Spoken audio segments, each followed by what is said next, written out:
Numa noite em que a chuva caía sem cessar sobre Lisboa, a Clara terminava mais um turno exaustivo, de 16 horas, no seu pequeno negócio. Mal terminara de limpar o último vidro, quando, para lá da cortina de água, vislumbrou uma figura frágil, uma rapariga adolescente numa cadeira de rodas, presa junto à berma, a tremer incontrolavelmente de frio. Sem hesitar um segundo, Clara correu para a tempestade e trouxe a jovem para dentro. Envolveu-a numa manta quente, preparou-lhe um copo de leite morno e, pela primeira vez, em muito tempo, fez uma completa estranha sentir-se protegida. O que Clara não sabia era que, do outro lado da rua, dentro de um elegante carro preto, um homem observava cada um dos seus movimentos. Os seus olhos eram frios como aço. As mãos que ali estavam eram as mesmas que, poucas horas antes, tinham feito o submundo da cidade prender a respiração. Era o irmão mais velho da rapariga e o homem a quem ninguém em Lisboa ousava nomear em voz alta. A bondade de Clara naquela noite chuvosa iria arrastá-la para um mundo que ela nunca ousara imaginar. Um mundo regido pelo poder e pela crueldade, onde um homem que pensava ter enterrado o seu próprio coração estava prestes a aprender a amar novamente. Será que um simples copo de leite morno poderia descongelar um coração gelado há anos? A história mal começou. Se esta história tocou o vosso coração, deixem um like e partilhem com alguém que precise de um pouco de calor hoje. E não se esqueçam de subscrever o nosso canal para que cada dia possa começar com uma história que move a alma. Lá dentro da lavandaria, a luz amarelada derramava-se sobre o chão de mosaico, onde as marcas da chuva seguiam os passos das duas que tinham entrado. Clara fechou a porta para impedir a entrada do vento e virou-se para a menina encolhida na velha cadeira de rodas. O cabelo louro e pálido da rapariga colava-se em mechas molhadas, pingando incessantemente sobre os ombros da sua blusa. Clara pegou noutra toalha de algodão limpa da cesta de roupa, que ainda não tivera tempo de dobrar, e, gentilmente, começou a secar cada mecha de cabelo, os seus movimentos lentos, como se tivesse medo que um movimento descuidado pudesse assustá-la. A rapariga permaneceu imóvel, os seus ombros magros ainda a tremer, mas os seus olhos seguiam cada movimento de Clara, cautelosos e apreensivos, o tipo de olhar de quem se habituara a ser arranjado pelos outros, em vez de ser perguntado sobre as suas necessidades. Clara reconheceu-o de imediato e não se apressou. Puxou uma cadeira de plástico para mais perto, sentou-se um pouco mais abaixo da rapariga, para que esta não tivesse de olhar para cima, e sorriu com imensa ternura. "Estás a sentir-te um bocadinho menos fria agora?" Perguntou com a voz suave, como se estivesse a acalmar um passarinho recém-caído do ninho. A rapariga deu um leve aceno, embora os seus lábios ainda estivessem pálidos. Clara levantou-se e dirigiu-se ao canto da loja, onde ficava o pequeno fogão que usava para aquecer comida durante os longos turnos da noite. Pegou numa caixa de leite, verteu um pouco para uma caçarola e acendeu o lume.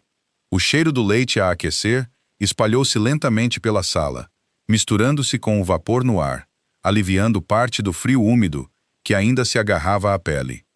Enquanto esperava que o leite aquecesse, Clara pegou na manta fina que guardava sempre na prateleira, caso o tempo arrefecesse, envolveu-a nos ombros da rapariga e ajeitou-a cuidadosamente perto do pescoço. A rapariga encolheu-se na manta e, pela primeira vez, os seus ombros tremeram um pouco menos. Clara verteu o leite para uma caneca de cerâmica, testou o calor nas costas da mão e só então a entregou. "Cuidado agora, ainda está um bocadinho quente", avisou-a. A rapariga aceitou a caneca com ambas as mãos, pressionou as palmas geladas contra as laterais quentes e tomou um pequeno gole. Os seus olhos fecharam-se por um breve momento, como se aquele calor tivesse alcançado um lugar mais profundo do que o frio na sua pele. Clara sentou-se novamente, apoiou o queixo na mão e deixou o silêncio instalar-se por um momento antes de falar. "Eu sou a Clara", disse. "Por aqui, as pessoas costumam chamar-me a dona da lavandaria que fica aberta até mais tarde no bairro. E tu? Qual é o teu nome?"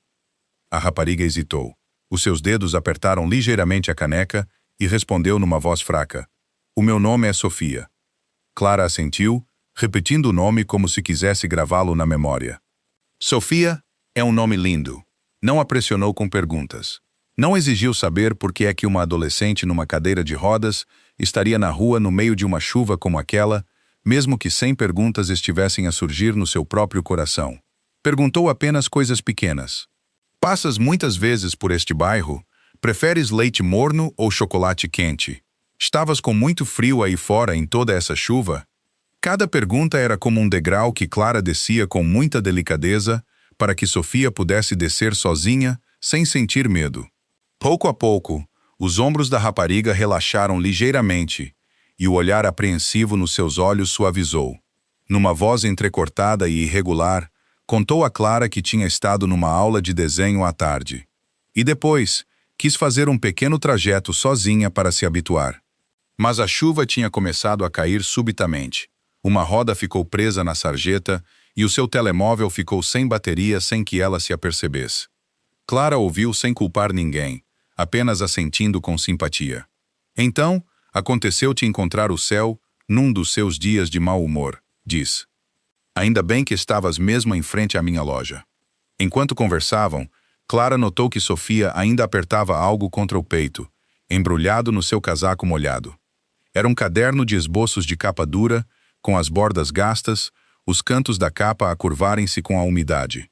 Ela agarrava-o ao coração como se fosse mais precioso do que o calor em si, mesmo enquanto a sua outra mão ainda tremia de frio. Clara não perguntou o que continha, apenas disse gentilmente: "Deixa-me pegar noutra toalha e secar um pouco a água do teu caderno de esboços, sim? Antes que se estrague." Sofia olhou para ela, a surpresa a piscar nos seus olhos, como se não estivesse habituada a que alguém se importasse com algo que ela prezava. Deu um pequeno aceno e depois afrouxou os braços o suficiente para Clara secar a capa. Naquele momento, algo muito frágil pareceu acender-se entre duas estranhas dentro da pequena loja, enquanto lá fora a chuva chicoteava ainda em vagas contra o vidro e do outro lado da rua, um par de olhos continuava a observar cada gesto que faziam através da lâmina de água. Algumas horas antes de a chuva começar a cair sobre Lisboa, no último andar de um edifício abandonado na velha zona portuária, havia uma sala quase engolida pela escuridão, com apenas um tênue clarão de luz a espalhar-se das distantes lâmpadas de rua para lá das janelas de vidro. Lucian Marchetti sentava-se na poltrona de couro no centro da sala, uma perna cruzada sobre a outra, ambas as mãos repousando frouxamente nos braços da cadeira, imóvel como uma estátua esculpida na pedra mais fria. À sua frente, um homem corpulento era segurado por ambos os lados por dois dos homens de Lucian, o suor a escorrer-lhe pela testa, apesar do frio na sala, os seus olhos a procurarem insistentemente uma fuga que não existia. Lucian permaneceu em silêncio por um longo tempo, e era esse silêncio que fazia o outro homem tremer mais do que qualquer coisa. Quando finalmente falou, a sua voz era baixa e uniforme, sem uma ondulação de emoção, cada palavra caindo lentamente como gotas de água transformadas em gelo. Disse ao homem que sabia tudo, desde o dinheiro que ele desviara secretamente para o lado oposto, até a lista de nomes que ele planeava vender em troca de um pouco de segurança própria. O homem gaguejou explicações, agarrando-se a cada desculpa que conseguia encontrar, dizendo que tinha sido forçado, dizendo que não tinha outra escolha. Lucian apenas inclinou ligeiramente a cabeça, e essa pequena inclinação foi suficiente para silenciar o homem. No seu mundo, disse ele, havia certos erros que um homem podia cometer, e outros que não podia. Trair a confiança era o tipo de erro que não deixava regresso. Levantou-se, aproximou-se da janela e olhou para o rio negro a ondular sob as luzes, as costas viradas para o homem, e aquela postura calma apenas tornou o ar na sala mais pesado. Continuou, dizendo que não era um homem que gostasse de atacar primeiro, que não sentia prazer em fazer os outros sofrer, mas havia um limite que ele estabelecera desde o primeiro dia em que pisou este caminho, e nunca o tinha cruzado uma única vez. Nunca tocava nos inocentes, nunca punha a mão nos fracos, nas mulheres, nas crianças, naqueles que não tinham forma de se defender. As únicas pessoas que tinham razão para o temer eram aquelas que se habituaram a usar a sua força para esmagar os outros, aqueles que intimidavam pessoas que não conseguiam revidar. E o homem à sua frente, Lucien virou-se e olhou diretamente para os olhos do homem ajoelhado no chão. Escolhera aliar-se a pessoas como essa. Lucien sinalizou aos seus homens para não o ferirem, mas apenas para o tirarem da cidade e cortarem todos os caminhos que ele deixara no seu mundo. Uma punição mais pesada do que qualquer ferida na pele, porque para homens como eles, perder todo o poder e ter o submundo inteiro a virar-lhes as costas era mais aterrador do que qualquer outra coisa. Quando a porta se fechou atrás do homem, a sala voltou à quietude, deixando apenas Lucien ali, de pé na escuridão. Um homem leal que o seguia há muitos anos avançou e lembrou-lhe silenciosamente que ultimamente rumores feios se espalhavam, que alguém estava a investigar para ver se o chefe mais frio de Lisboa tinha alguma fraqueza. Lucien não se virou. Apenas respondeu com uma voz tão leve que parecia sem peso, mas afiada como uma lâmina, dizendo que no seu mundo, revelar uma fraqueza não era diferente de assinar a sua própria sentença de morte, porque os seus inimigos não mirariam nele, mirariam em tudo o que ele prezasse. É por isso, disse ele, que passara muitos anos a recusar-se a deixar o seu coração apegar-se a algo, exceto a uma pessoa que ele não conseguia deixar ir. Olhou para o ecrã do telemóvel, onde apareceu uma mensagem do motorista, relatando que estava à espera para ir buscar a sua irmã mais nova à sua aula de desenho. E por um breve instante, o aço nos seus olhos suavizou, pouco antes da primeira chuva começar a bater nos vidros da janela do edifício abandonado na velha zona portuária. Esse raro momento terno não durou muito, porque poucos minutos depois, o telemóvel na mão de Lucien vibrou novamente. Desta vez foi uma chamada, não uma mensagem, e o nome que apareceu no ecrã fê-lo franzir ligeiramente o sobrolho. Atendeu, e do outro lado veio a voz do motorista, quebrada, frenética, a gaguejar tanto que quase não conseguia formar frases completas. O homem disse que a rapariga já não estava onde ele a deixara, que ele apenas se afastara por um curto período, mas quando voltou, o local estava vazio. Lucien levantou-se de um salto, e pela primeira vez naquela noite inteira, a superfície calma dele, gelada como um lago de inverno, rachou. Baixou a voz, forçando cada palavra a permanecer firme, e disse ao homem para começar do início, lenta e claramente. Entre respirações ofegantes, o motorista explicou que, depois da aula de desenho, a caminho de casa, Sofia insistira em ser deixada a empurrar a sua cadeira de rodas, sozinha, por uma curta distância na rua. Ela dissera que queria habituar-se a gerir sozinha, que não queria alguém ao seu lado o tempo todo como uma criança que não se conseguia cuidar. O homem hesitou, mas o céu ainda estava claro naquela altura, e a rua era calma e vazia, por isso cedeu, recuando com o carro e estacionando um pouco mais longe, perto o suficiente para vigiar, mas ainda assim, dando-lhe algum espaço. Então, as nuvens avançaram mais depressa do que qualquer um podia esperar. A chuva caiu num piscar de olhos, e ele apressou-se a voltar para ir buscar. Mas nesse exato momento, um caminhão avariado bloqueou a estrada. Levou vários minutos para manobrar ao seu lado, e quando chegou ao local, Sofia tinha desaparecido. Ele ligara para o número dela dezenas de vezes, mas o telefone não estava acessível. Talvez a bateria tivesse morrido, porque naquela tarde ela já se queixara de que estava quase a esgotar. Lucien ficou em silêncio ao ouvir aquilo, e dentro desse silêncio havia algo que os seus homens nunca tinham visto nele antes: medo.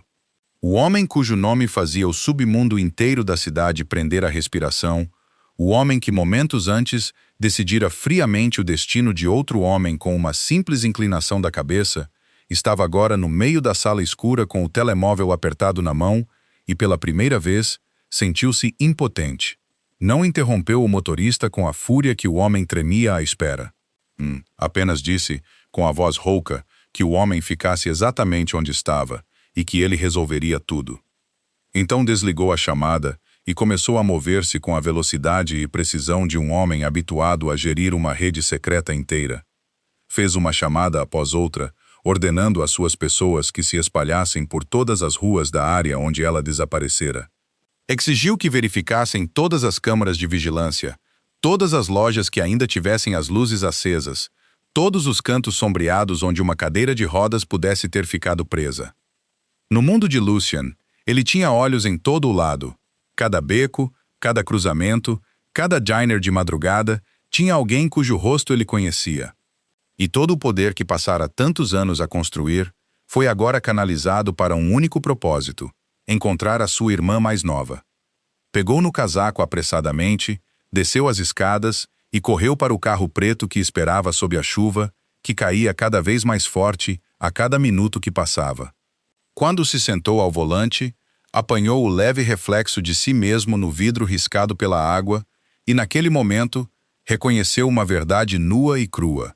Todo o poder que possuía, todo o medo que inspirava, todo o império que construíra de sangue e cálculo, não significariam nada se ele não a encontrasse naquela noite.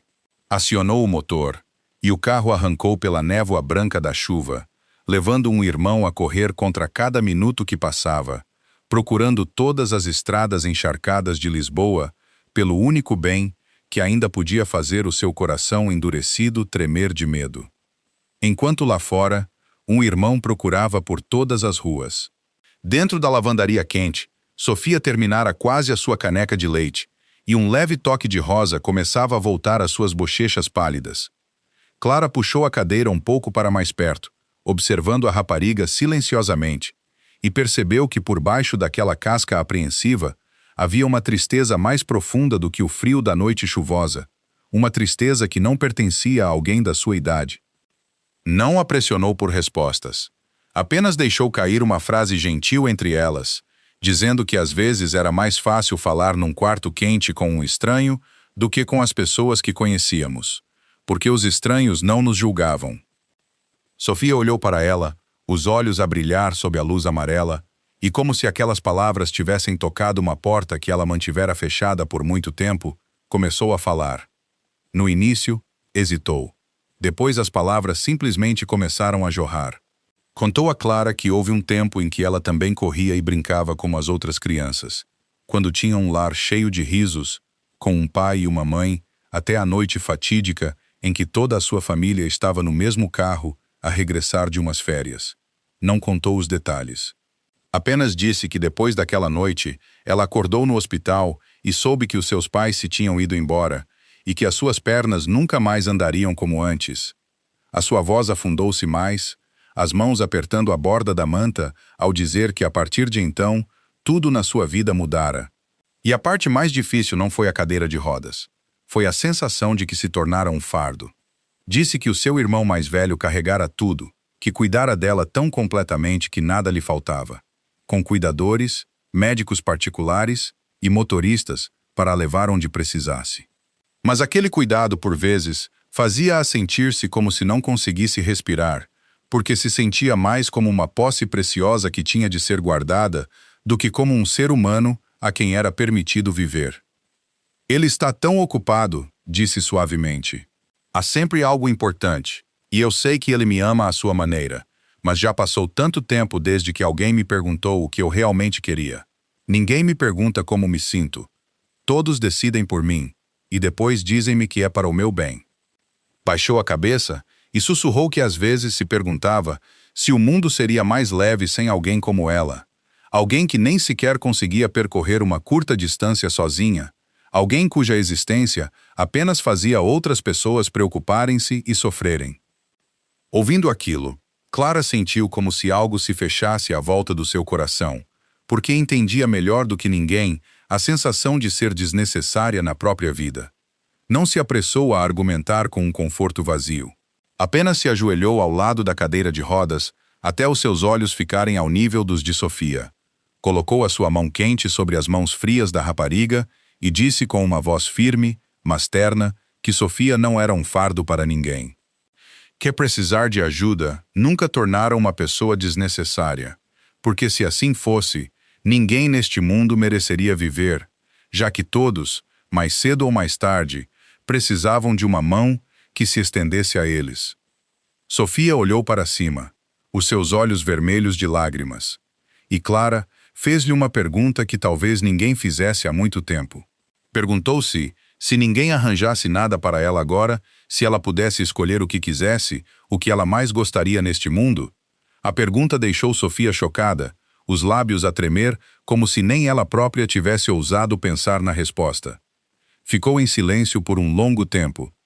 Então as lágrimas começaram a rolar-lhe pelas bochechas e, através de soluços embargados, disse que só queria sentir, mais uma vez, que fazia parte de algo, que alguém a olhava como uma pessoa e não como uma responsabilidade, que podia viver um dia sem se sentir culpada por existir.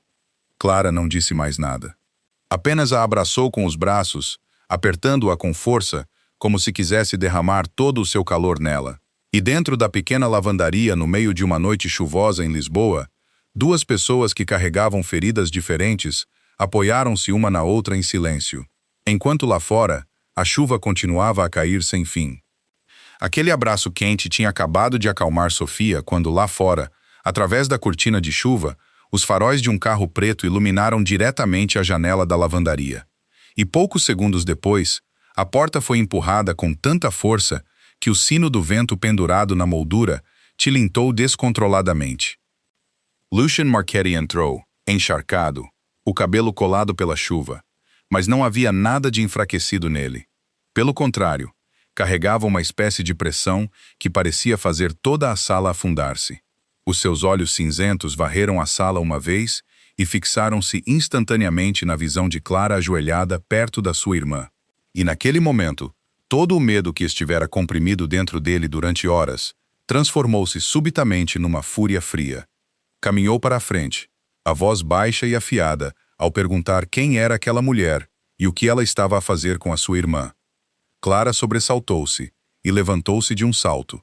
Por instinto, deu um passo para trás, mas ainda se colocou entre o homem estranho e a rapariga, pois não sabia se a pessoa que acabara de entrar era amiga ou inimiga.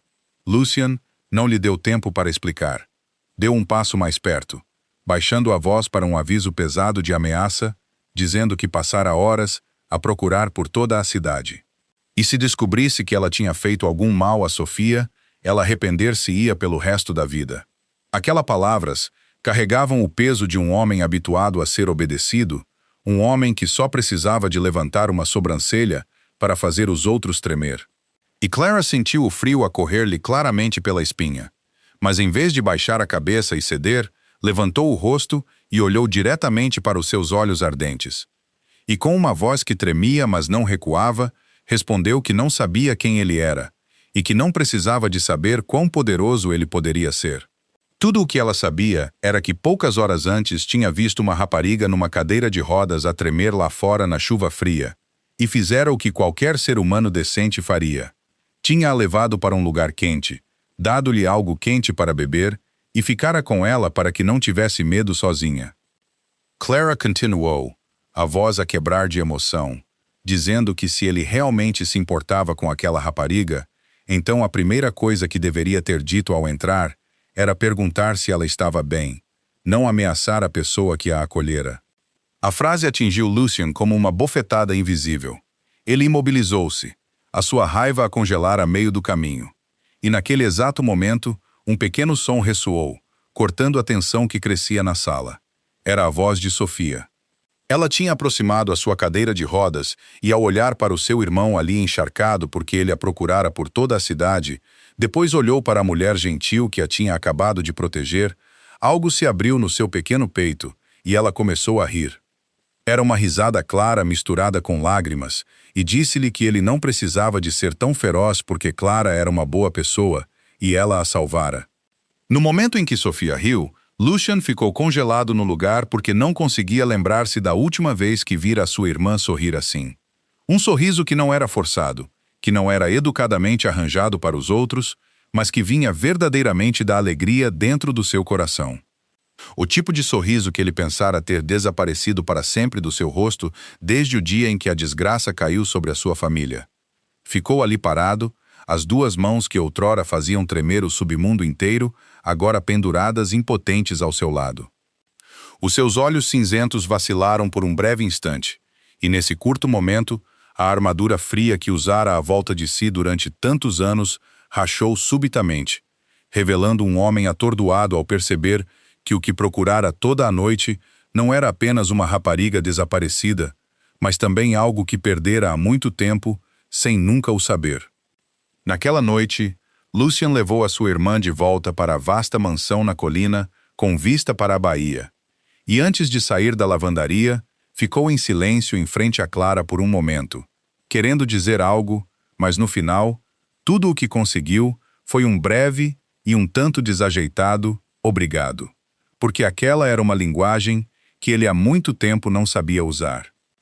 Os dias que se seguiram passaram dentro daquela mansão, e Lucian, que sempre fora arrastado para chamadas telefônicas e cálculos intermináveis, começou subitamente a notar coisas muito pequenas a que nunca prestara atenção antes. Notou que a sua irmã acordava mais cedo. Já não se sentava horas à janela a olhar para fora com os mesmos olhos vazios de antes. Em vez disso, por vezes cantarolava uma melodia suave e calma. Comia mais as refeições e, ocasionalmente, até começava conversas com a equipa da casa sobre os pequenos e comuns pormenores do dia. Uma tarde, ao passar pelo quarto dela, parou no limiar e viu Sofia debruçada sobre a sua secretária, o lápis na mão a deslizar pela página do caderno de esboços que ela sempre segurava com tanta força, o mesmo caderno que, em todos os 3 anos desde que a desgraça lhes caíra, ele nunca a vira abrir. Ficou ali a observar em silêncio, sem ousar fazer o menor som com medo de a assustar, e um sentimento subiu-lhe ao peito, que era ao mesmo tempo quente e dolorosamente agudo. Quente, porque ela encontrara o caminho de volta para algo que outrora amara. Doloroso, porque percebeu que, apesar de ter estado tão perto dela durante todo aquele tempo, nunca a vira verdadeiramente. E então notou outra coisa. O nome de Clara aparecia de vez em quando nas histórias da sua irmã. Por vezes, Sofia contava-lhe o quão boa a Clara era a fazer leite morno. Por vezes, perguntava-se se, a essa hora, a Clara estaria a trabalhar naquela pequena lavandaria. Por vezes perguntava-lhe se ela poderia ver a Clara novamente. Cada vez que ouvia mencionar aquela mulher, Lucian sentia algo mexer-se dentro dele que não conseguia bem nomear, porque entendia que a mudança na sua irmã não viera de alguma prenda cara que ele pudesse comprar, nem de algum médico talentoso que pudesse contratar. Viera de uma noite breve e chuvosa ao lado de uma estranha que nada tinha nas mãos, exceto bondade.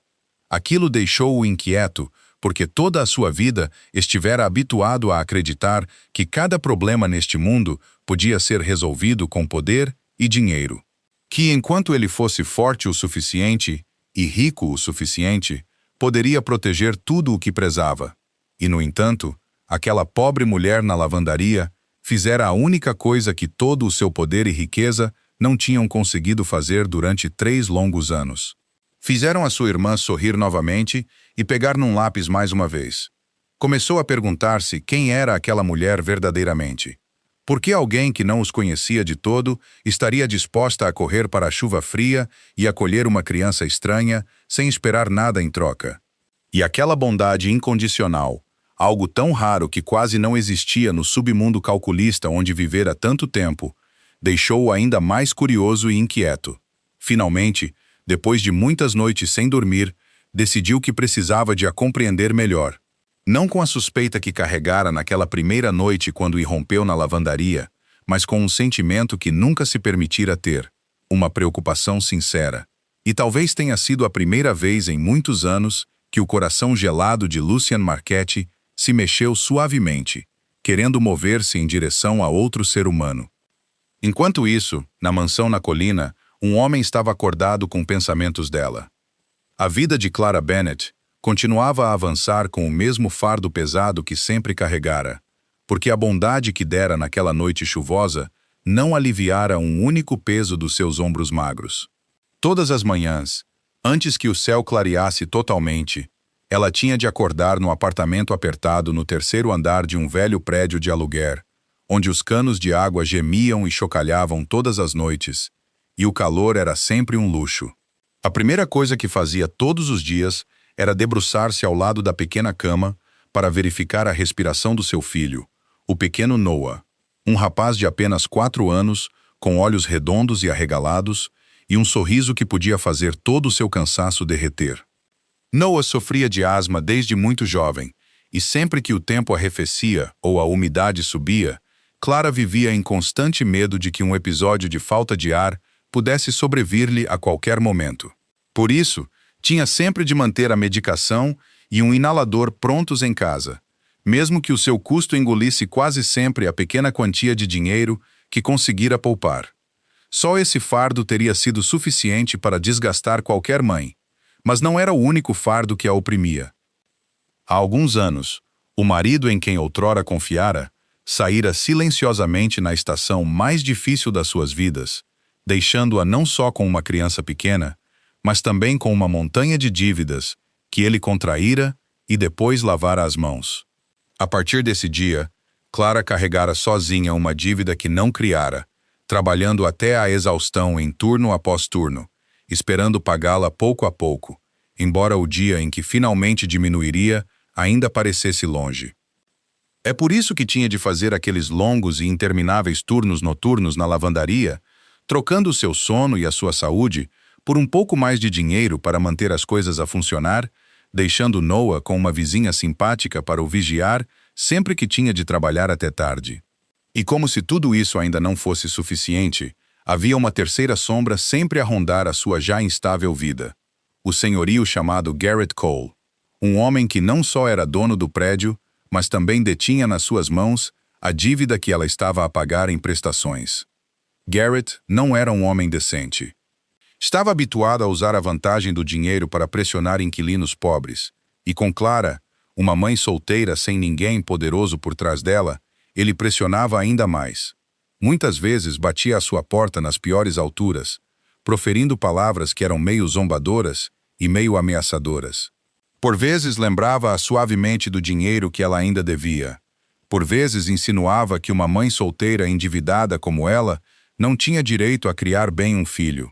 Aquelas palavras venenosas eram como agulhas a picar repetidamente o medo mais profundo no seu coração.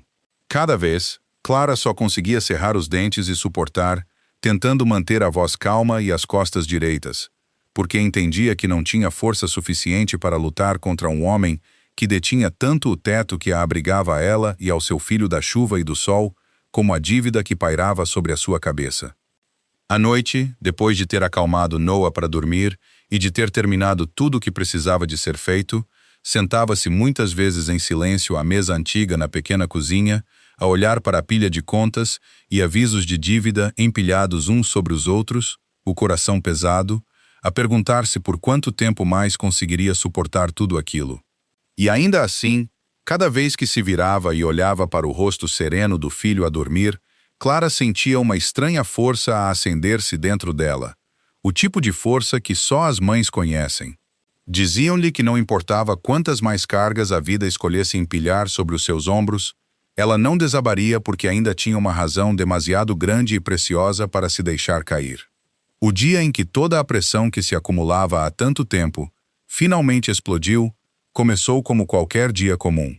Com Clara em frente ao prédio de aluguer numa tarde de fim de tarde, com um saco de medicamentos que acabara de comprar para Noah na mão, quando Garrett Cole apareceu. Desta vez, não subiu sorrateiramente para bater à porta do seu apartamento como costumava fazer. Swagger diretamente para o pátio comum, onde muitos outros inquilinos entravam e saíam. Ele levantou deliberadamente a voz para que todos à volta deles pudessem ouvir, lançando insultos sobre a sua dívida, chamando-a de parasita que fugia da responsabilidade, e depois a rir friamente ao dizer que se ela não arranjasse dinheiro suficiente até ao fim da semana, ele atirava a ela e ao seu filho para a rua, não importando o quão amargo fosse o inverno ou o quão doente o seu filho pudesse estar. Os vizinhos que estavam por perto baixaram todos os rostos em silêncio.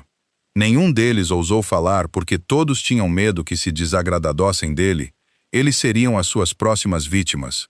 E aquele silêncio só fez Garrett pressionar mais. Apontou diretamente para o rosto de Clara e zombou que uma mulher que nem sequer conseguia manter o marido, que estava tão enterrada em dívidas que não conseguia pagar o que devia, não tinha o direito de sonhar em criar um filho para ser uma pessoa decente. Aquelas palavras atingiram a dor mais profunda no coração de Clara como uma faca.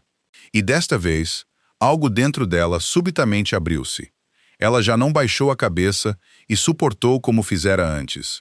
Deixou o saco de medicamentos em cima do degrau com um estrondo, levantou a cabeça, caminhou diretamente para ele, e embora todo o seu corpo tremesse de raiva, a sua voz ressoou claramente por todo o pátio cheio.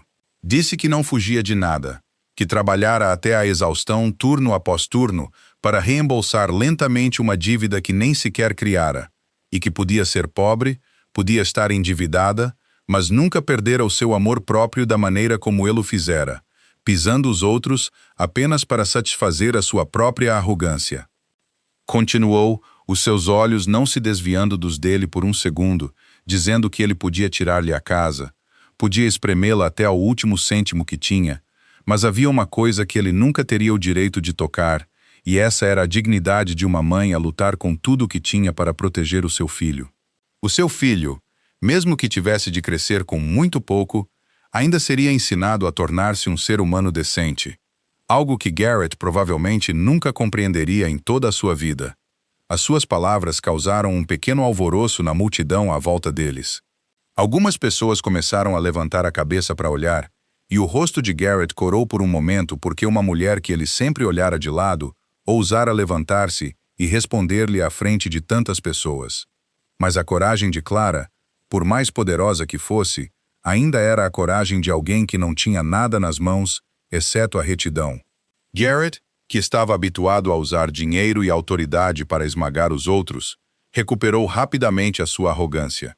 Aproximou-se, baixando a voz para uma ameaça, dizendo que ela se arrependia de ter ousado abrir a boca, que ele tinha poder mais do que suficiente para transformar a sua já miserável vida em algo ainda mais perto do inferno.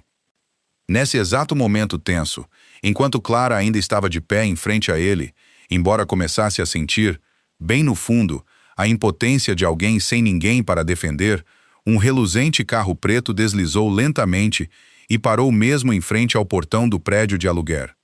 A porta do carro abriu-se, e uma figura alta saiu para a luz fraca da tarde. Lucien Marchetti apareceu, o seu passo tranquilo, mas carregado de uma autoridade silenciosa que fez todo o pátio emudecer subitamente.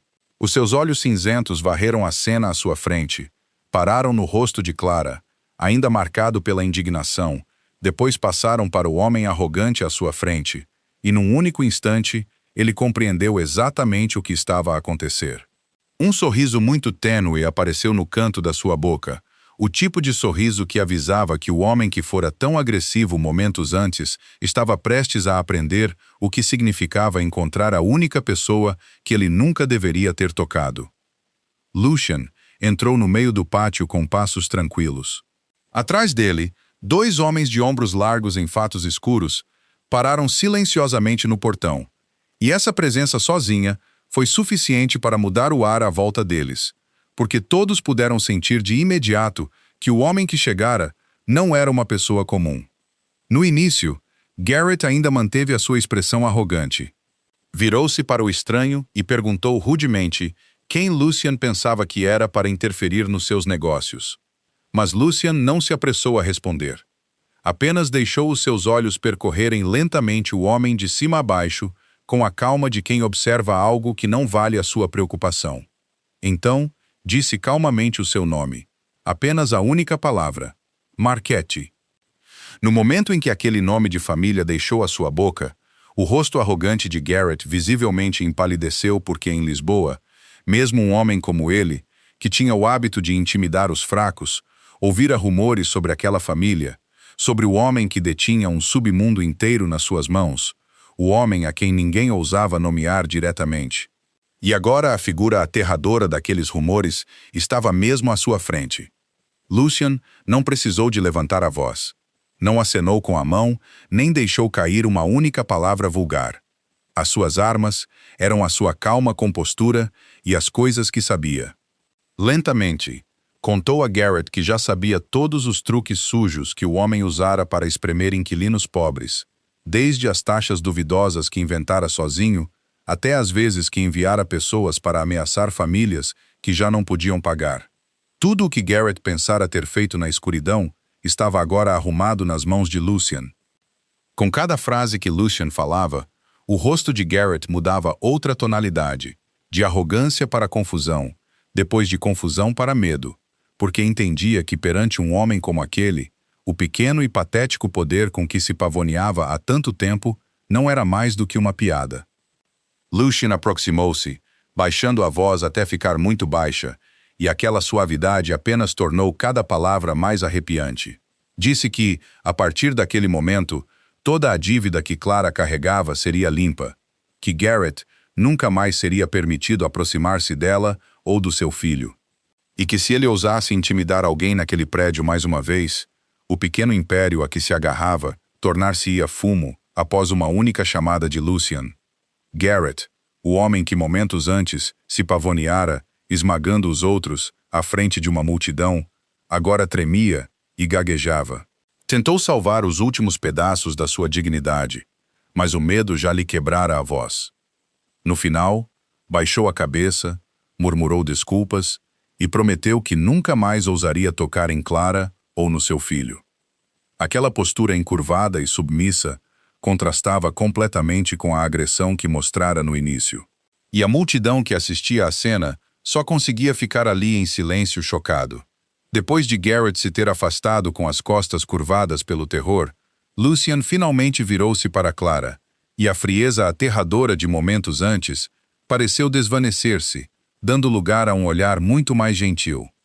Disse-lhe calmamente que ela não precisava mais de se preocupar com aquele homem. Clara ficou ali com o coração entrelaçado entre gratidão e uma confusão que não conseguia explicar. Porque nunca vira alguém fazer um homem brutal como Garrett curvar a cabeça com apenas algumas palavras. Quanto a Lucien, ao regressar ao seu carro preto, até ele percebeu algo que lhe enviou um leve mal-estar no peito. Ao longo de todos os anos em que construíra o seu império do submundo, sempre mantivera uma regra. Nunca se expôs abertamente à luz por um forasteiro. Nunca revelou que existia alguém capaz de o fazer agir em pessoa. E ainda assim, hoje, por uma mulher que ele só conhecera um par de vezes, quebrara a regra que guardara durante tanto tempo. No mundo cheio de olhos vigilantes onde vivia, ele compreendia que um ato como aquele não era diferente de mostrar aos seus inimigos onde estava a sua fraqueza. Embora naquele momento ele ainda não pudesse imaginar quão grande seria o preço dessa exposição um dia. Após o dia em que Garrett foi forçado a submeter-se, a ligação entre as duas famílias que outrora foram estranhas, gradualmente, tornou-se mais próxima. E como Sofia continuava a falar de Clara e do seu filho pequeno, Lucien finalmente arranjou para que Clara e Noah visitassem a mansão na colina num fim de semana ensolarado. Quando Noah entrou pela primeira vez naquela casa vasta, os olhos do rapaz de 4 anos arregalaram-se enquanto olhava à volta com deleite. Mas o que o fez gritar de mais alegria não foram as coisas caras. Foi o momento em que viu Sofia sentada ao lado de uma mesa grande, com todo o tipo de lápis de cor espalhados por todo o lado. Sofia acenou-lhe para se aproximar. E logo, as duas crianças debruçaram-se sobre uma folha de papel. Noah coloria diligentemente traços desarrumados com as suas mãos pequenas e desajeitadas, enquanto Sofia pacientemente lhe segurava a mão e guiava cada linha, por vezes explodindo em risos quando o rapaz espalhava azul para fora da moldura. Enquanto desenhavam, Sofia também contava a Noah histórias que ela própria inventara. Histórias sobre um coelhinho que se perdeu e foi acolhido por uma família simpática de animais da floresta. Histórias sobre uma pequena casa onde todos se amavam. E Noah ouvia com raptada atenção, de vez em quando levantando os olhos para fazer perguntas inocentes que faziam Sofia rir alto. Do outro lado da sala, Lucien estava de pé em silêncio à porta, segurando uma chávena de chá que ficara fria, sem que ele se apercebesse, e continuou a observar a cena à sua frente, incapaz de se afastar, porque há muito tempo que aquela mansão fria não ecoava com o som brilhante e claro de risos infantis como aquele. Observou a sua irmã a rir e a brincar tão naturalmente ao lado do rapaz. Observou como as duas crianças não davam atenção à cadeira de rodas nem a qualquer diferença. Eram simplesmente duas almas pequenas felizes na companhia uma da outra. E dentro dele subiu um calor estranho que não conseguia nomear. Então, nesse exato momento, uma frase inocente de Noah fez o seu coração afundar-se. O menino levantou o desenho que acabara de terminar de colorir. Um desenho em que ele desenhara pessoas de mãos dadas, ao lado de uma casa com chaminé, e perguntou inocentemente a Sofia se o homem alto ali no canto era o seu pai, porque ele parecia um pouco triste. Depois acrescentou que a sua própria casa não tinha pai, por isso ele desejava ter alguém ao seu lado numa foto assim, também. Aquela observação inocente de uma criança de 4 anos perfurou diretamente o lugar mais profundo e escondido dentro de Lucien como uma seta invisível, porque tocou no próprio vazio que ele tentara enterrar durante tantos anos. O anseio silencioso por um lar real que pensara ter perdido o direito de sonhar desde o dia em que a desgraça levou os seus pais e o deixou com o fardo de se forçar a ser o apoio da sua irmã. Ficou ali, a mão apertando ligeiramente a borda da moldura da porta, os seus olhos cinzentos, geralmente tão frios, subitamente a arder. E pela primeira vez, percebeu que aquela felicidade simples que se desenrolava bem à sua frente, aquela visão de pessoas que não partilhavam sangue, mas se reuniam umas à volta das outras com amor sincero, era a própria coisa que toda a sua riqueza e poder nunca tinham conseguido comprar. Sofia olhou para cima e cruzou o olhar com o do seu irmão na porta. Sorriu, depois acenou para que ele viesse desenhar com ela e Noah. E Lucien, o homem que o submundo inteiro da cidade temia, após um breve momento de hesitação, pousou a sua chávena de chá e caminhou lentamente até aquela mesa colorida, deixando o gelo enrolado à volta do seu coração rachar mais uma vez. Silenciosamente, mas profundamente, perante a visão quente de 2 crianças e um desenho inacabado de uma família. A alegria calorosa daquela tarde não durou muito, antes de uma crise súbita surgir no meio da noite, quando Clara, imersa num sono agitado após um turno exaustivo, acordou sobressaltada com o som ofegante da respiração do seu filho, vindo da pequena cama ao seu lado. Saltu levantou apressadamente Noah nos seus braços, e com um olhar para o seu rosto corado e a forma como os seus pequenos ombros se esforçavam por ar, ela compreendeu que aquele ataque de asma era pior do que qualquer outro que ele tivesse tido antes. Em pânico, procurou o inalador familiar e deu-lhe exatamente como o médico instruíra. Mas desta vez, não pareceu ser suficiente para aliviar a sua respiração, e o terror de uma mãe começou a crescer espesso e sufocante dentro do seu peito. Clara sabia que o seu filho precisava de ser levado para o hospital imediatamente, que ele precisava de cuidados especializados que nenhuma solução temporária em casa podia substituir. Mas nesse mesmo momento, outro medo cortou-lhe o coração, porque sabia muito bem que a sua condição exigia uma boa instalação médica com médicos especializados em cuidados respiratórios pediátricos. E o custo de tais lugares estava muito além do seu alcance.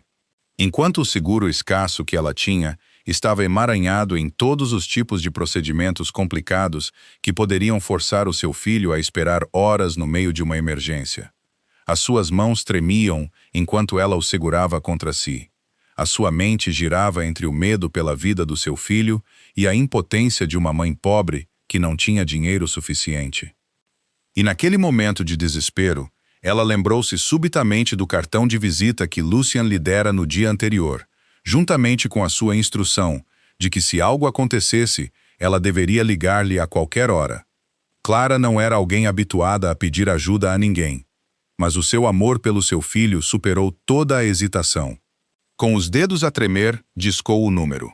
E após apenas 2 toques, a voz de Lucien soou do outro lado, alerta e composta, embora fosse muito depois da meia-noite. Assim que ouviu Clara engasgar-se com a situação de Noah, ele não fez uma única pergunta desnecessária. Apenas lhe disse para manter a calma, segurar o filho perto e preparar-se porque ele estava a vir imediatamente. Menos de 15 minutos depois, o familiar carro preto parou em frente ao prédio de aluguer e Lucien subiu pessoalmente, ajudou cuidadosamente mãe e filho para o carro, e depois ligou imediatamente a um proeminente pneumologista pediátrico que ele conhecia e pediu ao médico para estar no hospital naquela mesma noite.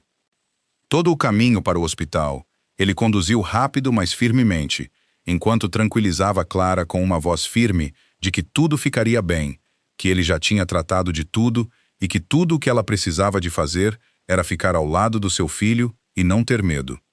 Quando chegaram, graças aos arranjos que ele fizera com antecedência, Noah foi levado para a sala de emergência imediatamente, sem ter de esperar ou ficar preso a qualquer papelada, porque Lucian garantira toda a conta do hospital e tratara de todos os documentos necessários legalmente, usando o seu próprio dinheiro e ligações legítimas para abrir o caminho mais rápido para que o menino recebesse os melhores cuidados.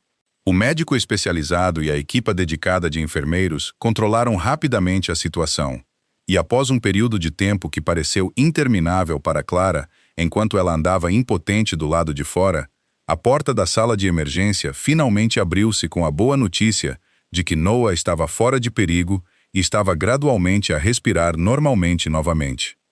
Clara correu para a cama do filho, pegou na sua pequena mão agora a aquecer lentamente novamente, e lágrimas rolaram pelo seu rosto em puro alívio. E quando ela olhou para cima, viu Lucian parado em silêncio no canto da sala. Os seus olhos fixos no menino, com uma ternura que ela nunca esperara de um homem tão poderoso. Naquele momento, o seu coração encheu-se de uma gratidão profunda que nenhuma palavra poderia expressar, porque ela compreendeu que sem ele naquela noite, ela não saberia como salvar o pequeno filho, que era o seu mundo inteiro. Durante os dias em que Noah permaneceu no hospital para monitorização e recuperação, Clara teve mais tempo para observar o homem que entrara para ajudar a ela e ao seu filho. E quanto mais observava, mais percebia que Lucian Marchetti não era um homem comum. Apesar da cortesia polida que o seu exterior mostrava, a primeira coisa que lhe chamou a atenção foi a forma como todos no hospital o tratavam.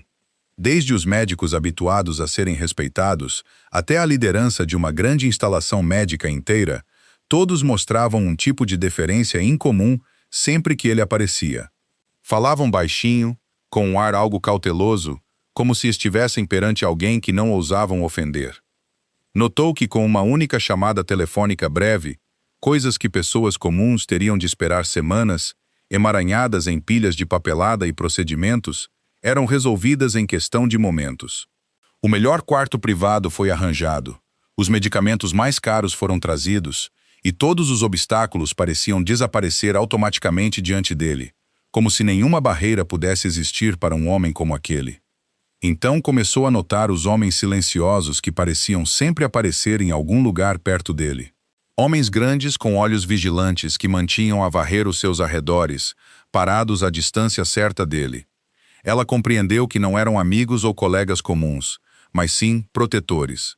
O tipo de homens que apenas rodeavam figuras de enorme poder ou pessoas que carregavam assuntos de grande importância. Uma vez, enquanto estava sentada no corredor, ouviu acidentalmente 2 funcionários do hospital a sussurrarem um para o outro.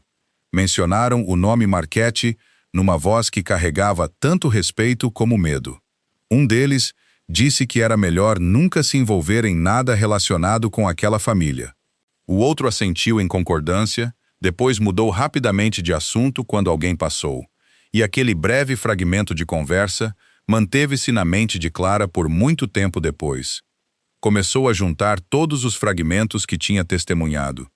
Desde a forma como Lucian fizera um homem arrogante como Garrett curvar a cabeça em terror com apenas algumas palavras, a autoridade silenciosa e aterradora que irradiava dele, a riqueza quase ilimitada e vasta rede de ligações que pareciam capazes de chegar a todo o lado.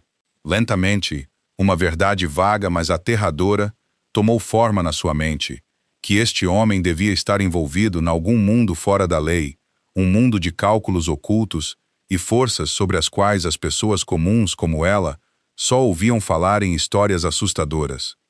Aquela realização deixou o coração de Clara em turbilhão, porque por um lado, ela não podia negar que este homem fizera tudo o que podia para ajudar a ela e ao seu filho, levantara a dívida que esmagava os seus ombros e recuperara o seu filho do perigo numa noite crítica. Tudo com uma bondade sincera que ela podia sentir claramente. Mas por outro lado, o medo de uma mãe ergueu-se ferozmente dentro dela, porque entendia que o mundo em que ele vivia era cheio de perigo. Um lugar onde ressentimentos e ódio podiam cair sem aviso sobre qualquer um que se aproximasse demasiado. E o que ela mais temia neste mundo era a segurança de Noah, o pequeno filho que acabara de escapar da beira da morte, o filho que ela jurara proteger com a sua própria vida. Ela ficou parada silenciosamente à janela do quarto do hospital, olhando para o seu filho a dormir pacificamente, depois olhando para a figura alta de Lucian no fim do corredor, e uma pergunta dolorosa surgiu. Deveria ela permitir-se a ela e ao seu filho continuar a dar passos mais profundos na vida de um homem que carregava tantos mistérios e tanto perigo dentro de si? Uma pergunta que ela sabia que, mais cedo ou mais tarde, teria de responder.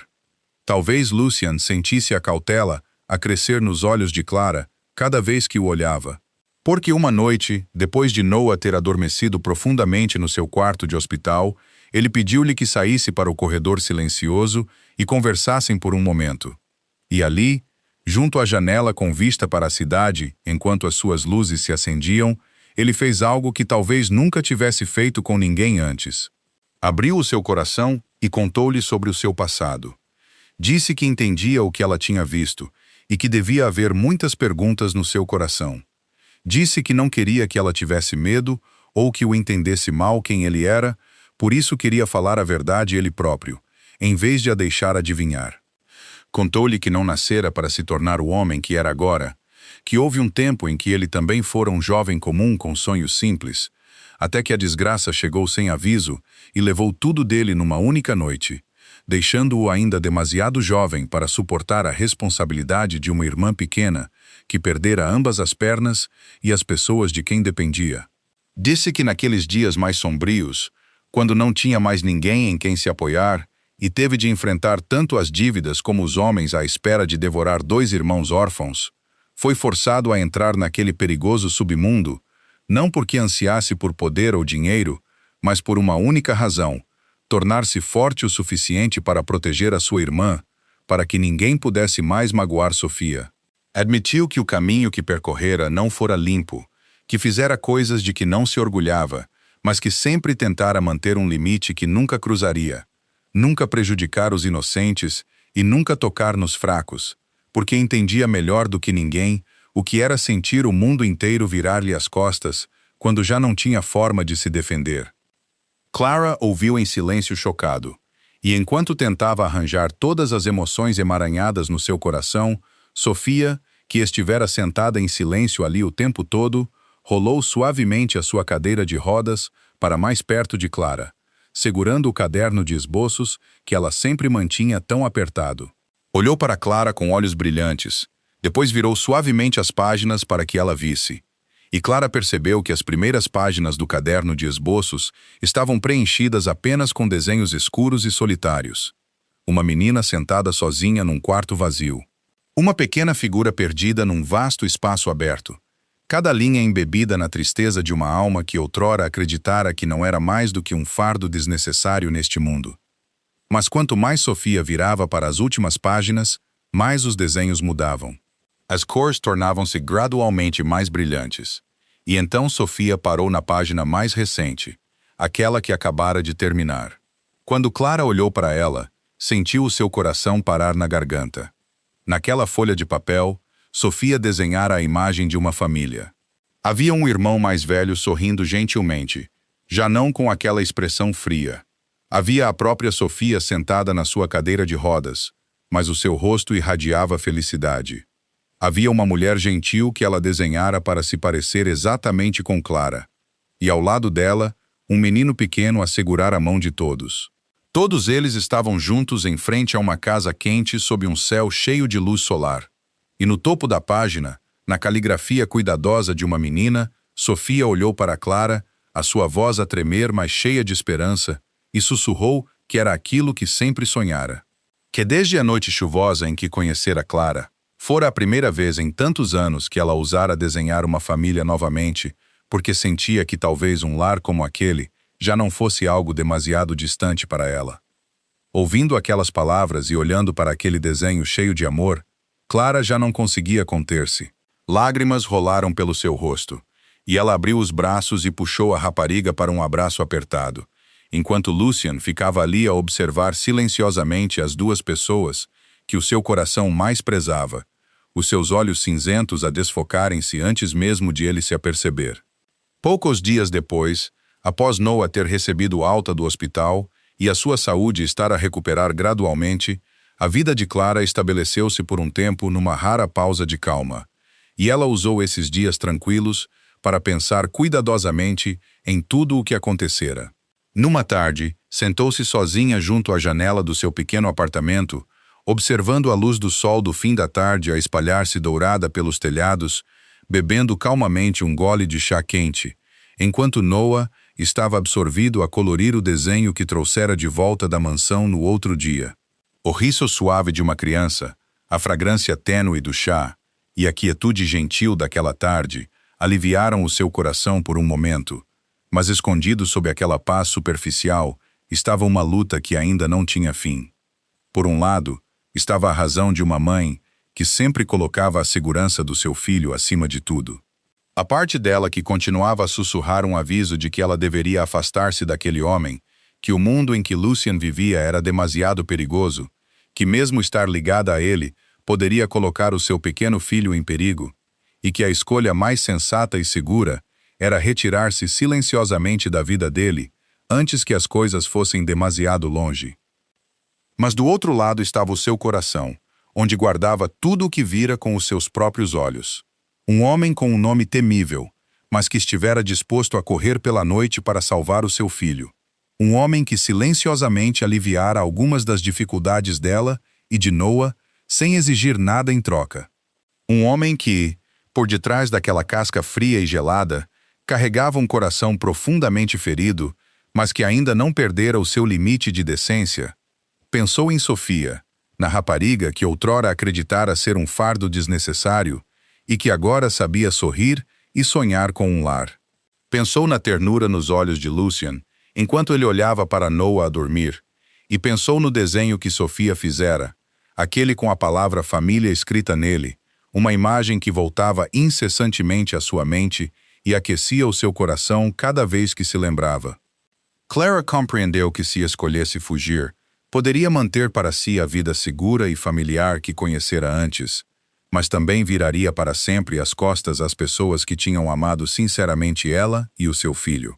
Apagaria a esperança que apenas começara a brilhar no coração de uma pobre jovem e, mais importante, teria de viver o resto da sua vida com a dolorosa pergunta de se perdera algo precioso quando escolhera a segurança em vez da coragem. Após muitas noites sem dormir, finalmente percebeu que o medo, por mais justificado que fosse, não devia ser permitido controlar toda a sua vida, e que às vezes a coisa mais corajosa que uma pessoa podia fazer era escolher acreditar em algo bom, mesmo quando havia inúmeras razões à volta para duvidar. Lembrou-se daquela noite chuvosa em que não hesitou em correr e ajudar uma estranha, simplesmente porque era a coisa certa a fazer, e disse a si mesma que se atrevera a confiar na bondade então, devia atrever-se a confiar nela mais uma vez agora. E assim, Clara tomou a sua própria decisão. Uma decisão não arranjada nem persuadida por ninguém, mas nascida da escolha do seu próprio coração. Ela ficaria. Ela não fugiria. Ela enfrentaria o que viesse a seguir com aquelas pessoas, porque acreditava que uma verdadeira família não era um lugar onde o perigo nunca existia, mas um lugar onde as pessoas escolhiam permanecer umas ao lado das outras e superar esse perigo juntas. E pela primeira vez em muito tempo, uma vez que se tornara certa da sua escolha, Clara sentiu-se estranhamente leve e pacífica por dentro. Mas a paz que Clara acabara de encontrar revelou-se muito mais frágil do que imaginara. Porque no submundo cheio de olhos vigilantes onde Lucien vivia, nenhuma ação podia ocorrer sem que alguém notasse, e o facto de ele se ter exposto abertamente em pessoa por uma mulher pobre e o seu filho pequeno não escapara ao olhar daqueles que sempre estiveram à espera de uma fenda na sua armadura. Durante tantos anos, Lucien Marchetti fora conhecido como uma fortaleza inquebrável. Um homem sem família, sem amante, sem apego emocional que qualquer outra pessoa pudesse usar contra ele, e essa solidão fria tornara-se o seu escudo mais forte, porque ninguém podia ameaçar um homem que nada tinha a perder. Mas agora, pela forma como derrubara Garrett no meio de uma multidão apenas para proteger Clara, pela forma como se apressara pessoalmente para o hospital durante a noite para salvar o seu filho, os seus inimigos escondidos reconheceram a única coisa que esperavam há muito tempo. Finalmente, o homem que parecera não ter fraqueza encontrara um ponto fraco no seu coração. Tinha pessoas por quem estava disposto a quebrar todas as regras para proteger. Entre esses inimigos estava uma força antiga que guardava ressentimento contra Lucian há anos. Alguém que tentara muitas vezes derrubá-lo e nunca tivera sucesso, porque nunca conseguira encontrar uma abertura naquele homem frio e cuidadoso. E agora, quando a fraqueza de Lucian finalmente se revelara, aquele inimigo compreendeu que a oportunidade que esperava chegara. Em vez de mirar diretamente em Lucian como antes, tentativas que sempre falharam, desta vez o inimigo escolheu um movimento muito mais cruel, visando as próprias pessoas que Lucian prezava, porque compreendiam muito bem que atingir o coração de um homem era sempre mais provável de o fazer colapsar do que atingir a sua força. Sinais estranhos começaram a aparecer. Vários locais de negócios de Lucian foram vandalizados. Mensagens de aviso não ditas foram enviadas. Então ele recebeu uma mensagem arrepiante insinuando que o seu inimigo sabia claramente sobre a mulher da lavandaria e o seu filho pequeno, e que eles também sabiam sobre a irmã que ele amava mais do que tudo. Era uma mensagem que não precisava de dizer tudo diretamente, mas era suficiente para ele entender que as pessoas que ele mais queria proteger tinham agora sido colocadas na mira deles. Quando leu aquelas palavras ameaçadoras, um medo frio que não sentira há muito tempo apertou de repente o coração de Lucian, porque ele entendia melhor do que ninguém quão implacável o mundo em que vivia podia ser. E com amargura, percebeu que o calor que acabara de reencontrar, aquele exato momento em que se atrevera a abrir o seu coração ao amor, depois de tantos anos endurecidos, tornara-se a corda que os seus inimigos podiam agarrar para o sufocar. Era exatamente aquilo contra o qual se advertira durante muito tempo.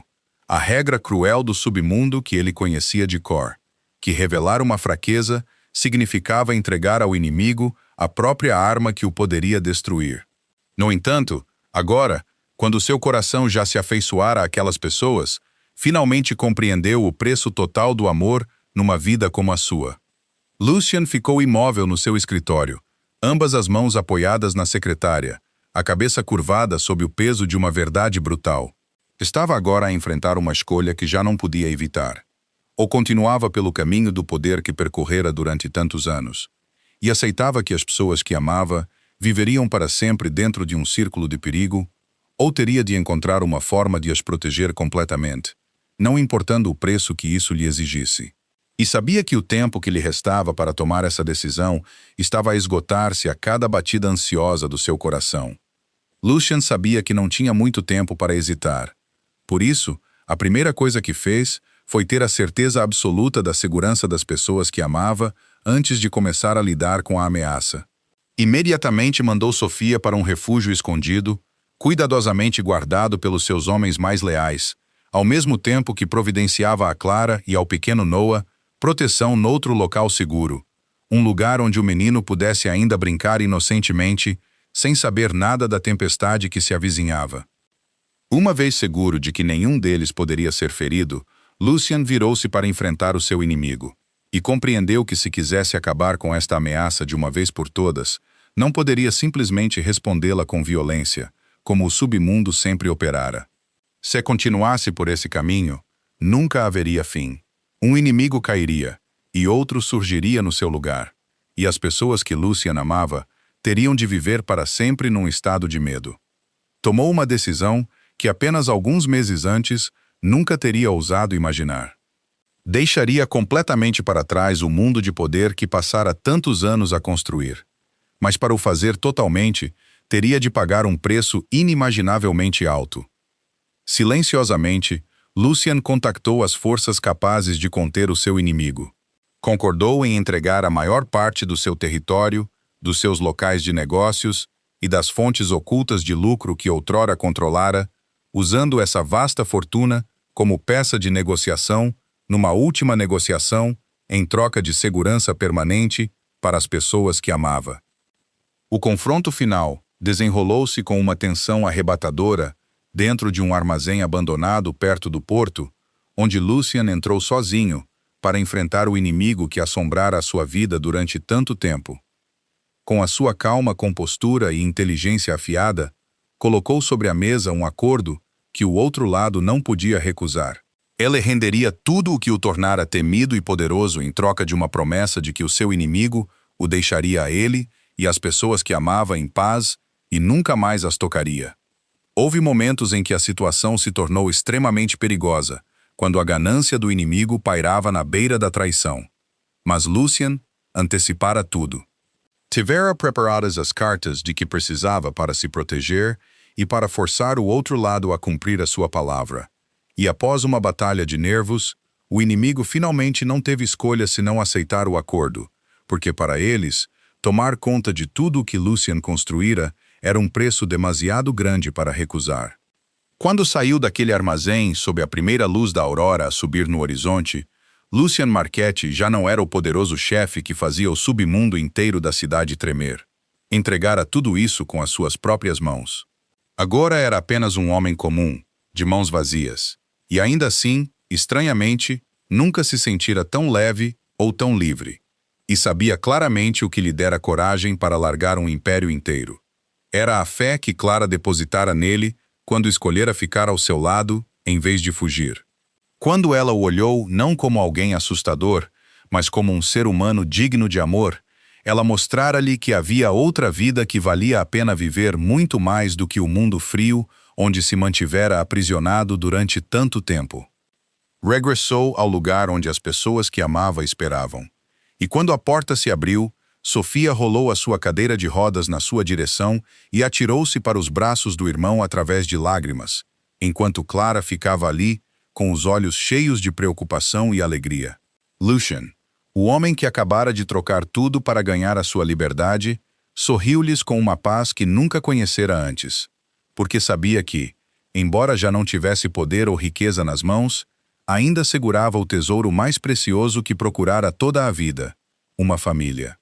2 anos tinham passado desde aquela noite fatídica no armazém abandonado e as vidas das pessoas desta história tinham virado para uma página inteiramente nova, mais brilhante do que qualquer coisa que jamais tivessem ousado sonhar. Lucien Marchetti, o homem que outrora fizera o submundo inteiro tremer de medo, tornara-se verdadeiramente uma pessoa diferente. Usou a parte legal da sua fortuna restante, juntamente com a sua experiência e a sua vontade de ferro, para construir algo completamente novo. Uma fundação de caridade com um nome simples, mas profundamente significativo. Uma organização dedicada a ajudar mães solteiras que lutavam para sobreviver e pessoas com deficiência que tiveram pouca misericórdia da vida. Ele entendia melhor do que ninguém o que era sentir-se abracear contra o mundo quando nenhuma mão se estendia para ajudar.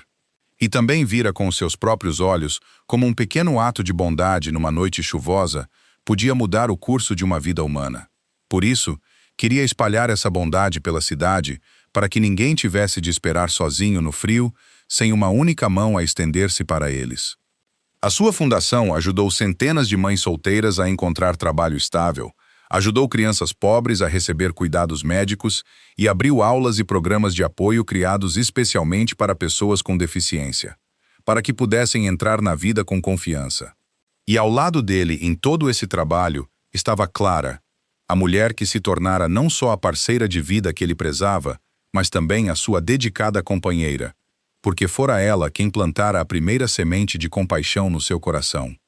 Sofia era agora uma jovem radiante e cheia de vida.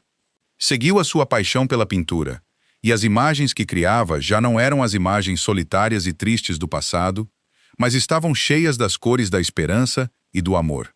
Tornou-se também uma inspiração para tantos outros jovens com deficiência, através das sessões de partilha realizadas na fundação da sua família. Quanto ao pequeno Noah, o menino daqueles dias antigos crescera, saudável e brilhante, criado no pleno abraço de uma família real, com uma mãe, com o homem a quem carinhosamente chamava pai, e com uma irmã mais velha que sempre desenhava belas imagens da vida com ele. Uma noite, enquanto uma chuva leve mais uma vez flutuava suavemente pelas ruas de Lisboa, Clara e Lucien regressaram juntos à pequena lavandaria de anos antes, o lugar onde tudo começara, e ficaram ali de mãos dadas, olhando através da janela de vidro salpicada de chuva, deixando a memória daquela noite fatídica regressar aos seus corações. Esta chuva já não era fria e feroz como a chuva daquela noite há muito tempo. Era gentil e quente, assim como as suas vidas tinham mudado. E naquele momento, ambos compreenderam silenciosamente que, por vezes, os maiores milagres na vida começam com os atos mais pequenos e mais comuns de bondade. Com uma mão disposta a estender-se, com uma caneca de leite morno dada a um estranho, com um coração corajoso o suficiente para se abrir ao amor, mesmo quando o mundo lhe dá inúmeras razões para se fechar. A história de Clara e Lucien lembra-nos que o verdadeiro poder não reside na capacidade de fazer os outros ter medo, mas na ternura e coragem de ver e acarinhar verdadeiramente outro ser humano. Lembra-nos que nenhum de nós é um fardo desnecessário e que cada pessoa, por mais pobre ou pequena que possa parecer, carrega dentro de si o poder de mudar a vida de outra pessoa com um pouco de amor sincero. Se esta história tocou o seu coração, subscreva o nosso canal, deixe um like e partilhe este vídeo com as pessoas que ama, para que juntos possamos espalhar o que é bom e ouvir muitas mais histórias significativas todos os dias. O que sente sobre a história de Clara e Lucien? Que parte da jornada deles o emocionou mais? Por favor, deixe um comentário e partilhe os sentimentos do fundo do seu coração, porque estamos sempre à espera de ouvir a sua voz. Obrigado por dedicarem o vosso tempo a ouvir até ao último momento. Que vocês e os vossos entes queridos estejam sempre abençoados com saúde abundante e que vivam cada dia com alegria, paz e serenidade. Adeus por agora e vemo-nos novamente nas próximas histórias.